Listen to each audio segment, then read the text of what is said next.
Okay, so this video will be focused on the mechanical connections for the Traxxas 6x6.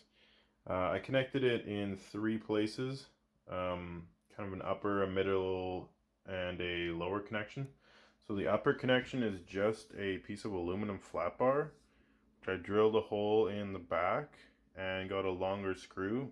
That's the body mount. So it goes through the aluminum bar, through the body mount, and then in that way, and the body mount's connected how it usually is. And that aluminum bar connects essentially to the body mount up here. I just had to carve a little slot with my Dremel for it to slide through. The measurements will depend on how you choose to cut your stock chassis and what you want your gap to be. This was just kind of arbitrarily chosen, but I think it works out pretty good.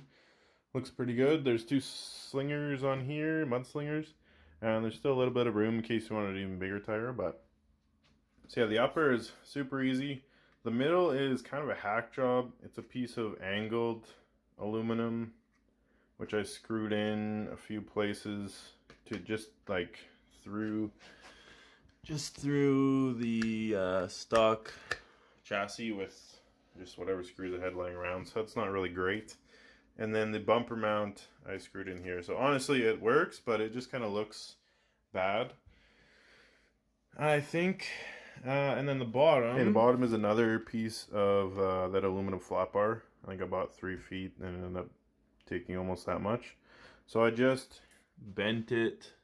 It's kind of hard to see, but the diff kind of slopes a bit. They kind of slope forward. Like this slopes forward and that slopes forward. So I just kind of put a bit of an S-curve type thing in. And that I actually have to improve too. It's not super level. My other chassis piece kind of tilts the one way. But yeah, then I just did the same kind of thing. I used longer screws through these stock screw holes. I drilled that one in the wrong place. So yeah, I think it's only the 3 screws. So it just goes, I just use longer screws and it goes through the stock holes.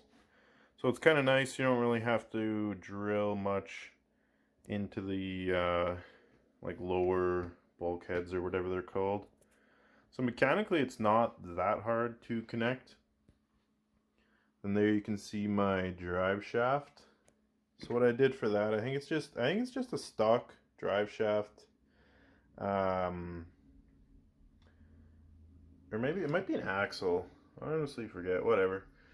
But I just put the right connections on both sides, so you'll be able to figure that out. If you got some spare parts laying around, it shouldn't be that hard to put together. So yeah, that's the mechanical connections. Honestly, not that hard. Coming up next will be the diffs and what you have to do. And that is hard, so stay tuned.